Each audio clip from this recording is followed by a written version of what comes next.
se eu fosse Eduardo Bolsonaro nesse instante, eu estaria com sentimentos mistos.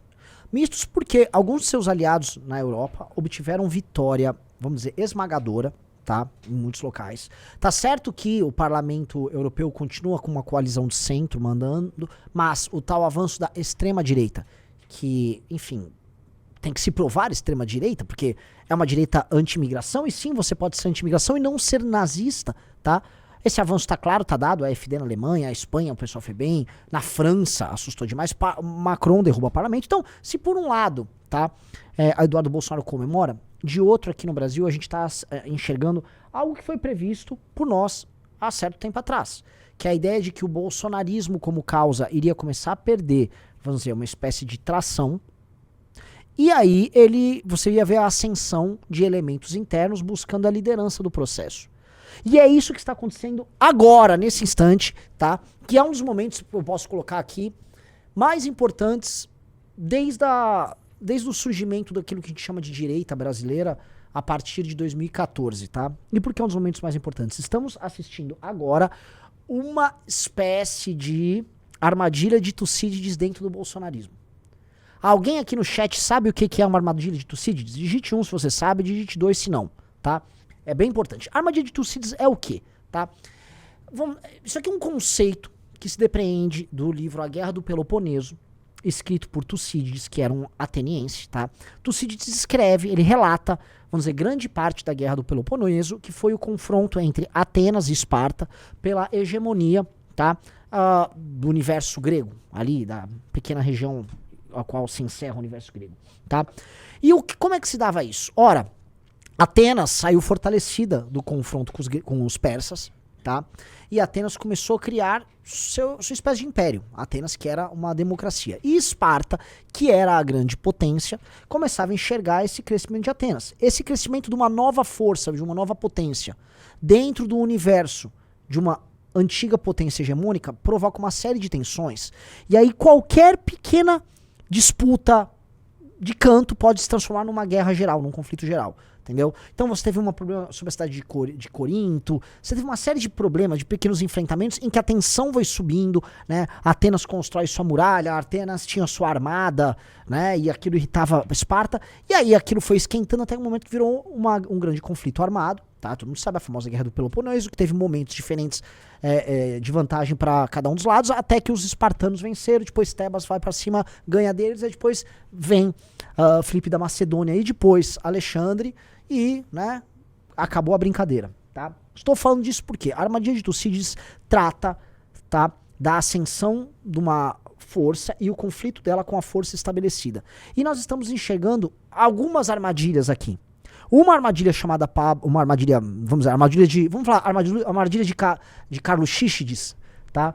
Uma armadilha envolvendo Pablo Marçal e a outra envolvendo os aliados do bolsonarismo, tá? Eu fiz um texto grande sobre isso, tá? Que está lá no meu Twitter, e eu vou ler, tá? Se importa de eu ler? Tá tudo ok? Ó, entenderam o que é a armadilha de Tucídides? Acho que tá dado aqui, tá? Mas eu vou ler aqui meu texto. O texto é o seguinte: traições ao bolsonarismo. Carluxo deve estar em pânico. Os últimos dias mostraram uma série de movimentações no tabuleiro dos Bolsonaro que denunciam um racha interno inconveniente e perigoso. 2 focos desse racha são Pablo Marçal e seu prestígio junto ao eleitorado de Bolsonaro, e influenciadores cansados do frouxonarismo. Ambos os focos acontecem de maneira autônoma, mas se retroalimentam mutuamente, dado que demandam respostas imediatas do comando da família. O primeiro deles é liderado por um influenciador oportunista, que constrói prestígio e following abraçando o ex-presidente, enquanto captura sua base de apoio, tanto de seguidores quanto de políticos. Dezenas de parlamentares foram abordados pelo coach, sabedores da sua capacidade futura de substituir Bolsonaro.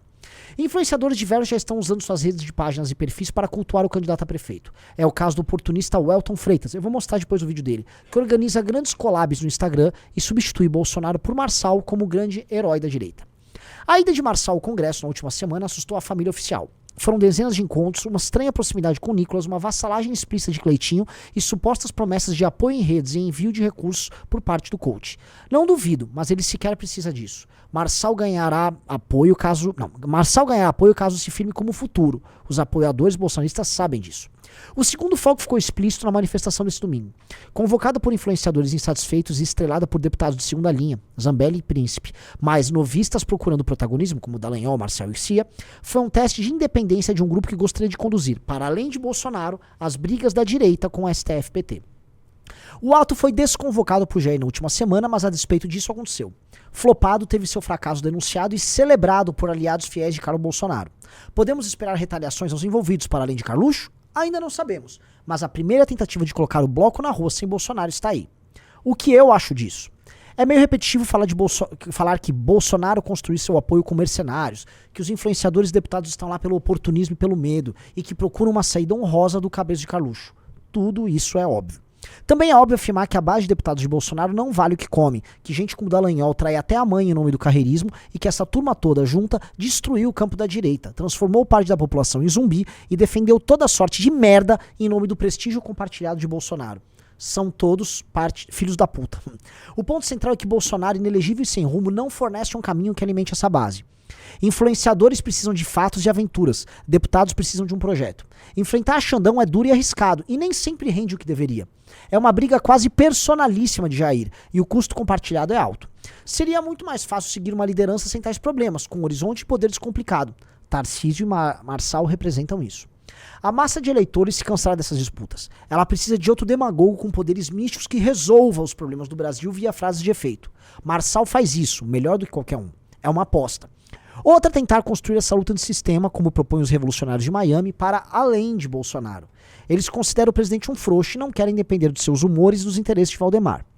É válido lembrar que as manifestações de Bolsonaro nesse ato acontecem em cidades diferentes, como o Turnê, e têm como objetivo o culto ao presidente e o apoio a seus candidatos. É um comício do PL. Pois é, galera. O que eu tô falando aqui? Eu acho importante a gente começar a live com vocês, tá? A gente tá tendo dois focos, tá? Em dois incêndios, e conhecendo como funciona o Carluxo, ele não deve ter dormido, tá? O Carlos Bolsonaro não deve ter dormido. Quais são esses focos? Ora, de um lado, há uma massa de deputados e influenciadores, tá? Que vão desde a turma que tá lá nos Estados Unidos, que participou das grandes aventuras do Bolsonaro no final de 2022, a gente sabe disso, Rodrigo Constantino, etc, tá? Que já nem se definem mais como bolsonaristas, né? Eles dizem que são independentes, estão lutando pelo Brasil. Essa massa se junta a esses deputados do Novo e deputados que caíram na falta de prestígio, como a Carla Zambelli, que estão procurando nas ruas, vamos dizer, relevância. Até porque o Bolsonaro não tá dando a relevância. O Bolsonaro é um cravo na ferradura. De um dia ele vai lá, dá uma xingada no Xandão, na outra ele cede, né? Eles não vão conseguir, e os bolsonaristas não vão conseguir explicar o fato do Bolsonaro e a turma deles, a turma do PL, ter ajudado a colocar o Zanin no STF. Ah, Jorge Seife, que contra o Xandão avisa que vai se comportar e aí depois vota por aumento de imposto. Eles não vão conseguir, não tá dando pra explicar isso. Paralelamente a isso, eles também estão vendo que a grande parte da bancada do bolsonarismo foi contemplada pelo Valdemar na estrutura político-partidária para ter seu crescimento pessoal. Então o Valdemar usa a marca Bolsonaro para crescer o partido. Os deputados e senadores estão se arranjando dentro dessa lógica nos respectivos estados, vão ter uma eleição forrada de grana e confortável para montar a base agora em 24, tá? E aí a coisa vai, né, saindo um pouco da mão do Bolsonaro, porque essa condição se dá em grande medida via Valdemar. É como se eles e o Valdemar administrassem o prestígio regional do Bolsonaro, eles declaram sua lealdade ao Bolsonaro, ao mesmo tempo, tá? Que, vamos dizer, a vida vai andando. Esses outros, por exemplo, os novistas, citamos Dallagnol aqui e tal, eles não estão ganhando nada com essa história. Eles precisam do barulho, da bagunça. Então eles estão construindo barulho. A bagunça independe do Bolsonaro. Bolsonaro fez um vídeo, ele fez uma declaração pública avisando: não tô convocando manifestação nenhuma pro dia 9, tem nada a ver comigo. Então logo a manifestação não deu certo, eles foram tripudiar. Não fez a manifestação com o Bolsonaro, vai flopar, tá aprovado, tal. E aí tá tendo briga, cara. É briga. O Alan dos Santos atacou o Carluxo hoje. Carluxo brigou com o Paulo Figueiredo. Tem gente batendo no Marcel Van Hatten. Eles estão se matando lá entre eles. Só que esse é só um dos focos.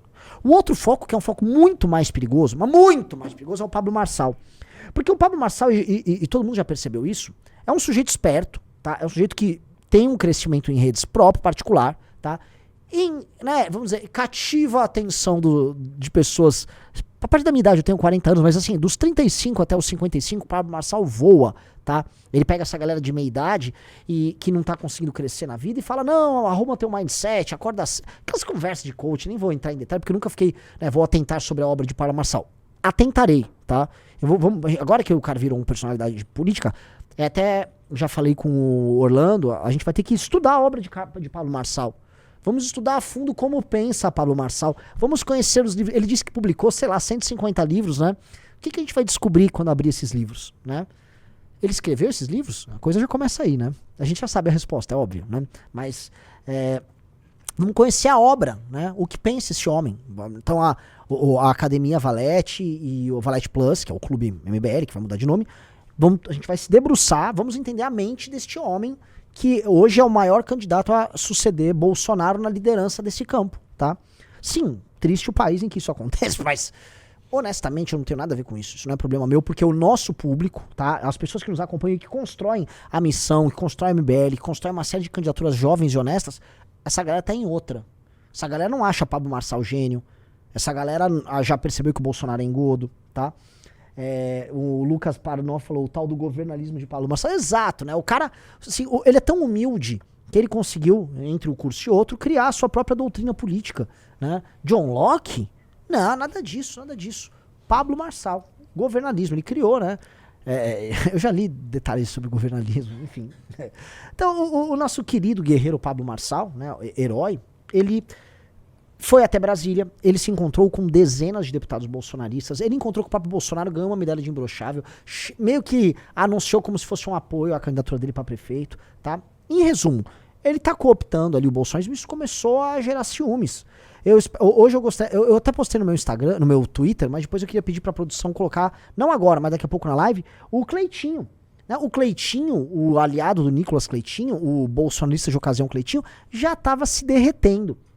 O Zuco, deputado Zuco lá do Rio Grande do Sul, um sujeito simpático, não vou falar mal dele, mas ele já, cara, as declarações dele sobre o Marçal, porra, tem um novo mito na área. Pablo Marçal, um novo mito da galera. E isso está acontecendo, né? Isso está acontecendo, assim, debaixo do nariz de todo mundo. E Carlos Bolsonaro e sua turma já ligaram os radares. Obviamente aquilo começa com Kim Paim, mas obviamente eles não sabem lidar com o cara porque vai soar muita implicância. Vai só, tipo, atacar o Pablo Marçal ou invalidar o Pablo Marçal agora, né? E tem acordos a serem cumpridos. O Bolsonaro tá tentando manter o acordo com o Nunes. Mas se a candidatura do Marçal foi mantida, fica ruim. Eu, por enquanto, não acredito que o Marçal queira ganhar a eleição para prefeito de São Paulo. Não acho que seja bom para os negócios. E não acho, dada a natureza de uma armadilha de Tucídides, porque se eu for pegar assim, o que acontece depois da Guerra do Peloponeso? Atenas e Esparta nunca mais se recuperam. Tá? Atenas, na prática, a potência que eles foram, nunca mais houve uma recuperação total. Esparta é destruída, como bem narra, com requintes de crueldade, o grande Tiago Braga. Tá? Esparta é destruída pelos tebanos, mas assim, eles humilham, tá? Os espartanos. E depois vem o Alexandre, os macedônios, e acontece o que aconteceu, né? O império, no fundo, é muito mais macedônico na elite que constrói do que grego em si, do que espartano, ateniense, etc. Então, o Marçal tá afim de uma briga dessas? Ora, conhecendo a natureza do Marçal não quer briga. A briga do Marçal, tipo assim, vou brigar com o governo aqui, briga com a Globo, e a briga assim não processa, né? Que ele falou que ia processar e não processa. A briga dele é sempre calculada, ele é um cara que tá calculando o ganho máximo e dano mínimo. Não faz sentido pra ele, a meu ver, comprar uma guerra que com os bolsonaristas é uma guerra de vida ou morte, porque esse é o ponto. Pro Pablo Marçal, ser um político não é uma guerra de vida ou morte. Pro Carlos Bolsonaro é uma guerra de vida ou morte. Tipo assim, ele tá afim de entrar numa briga em que ele pode até ganhar, mas ele vai sair todo machucado? Não faz sentido. Não faz sentido. O Renato acha que ele vai até o final. Ora, ele iria até o final, a meu ver, se o bolsonarismo de alguma maneira o endossasse. Que é o que ele quer. O Pablo Marçal claramente está buscando o endosso dos bolsonaristas. Ou, no mínimo, um racha pacífico no bolsonarismo. Se ele não tiver isso e o que pintar é uma guerra, ele, a meu ver, ele não será candidato.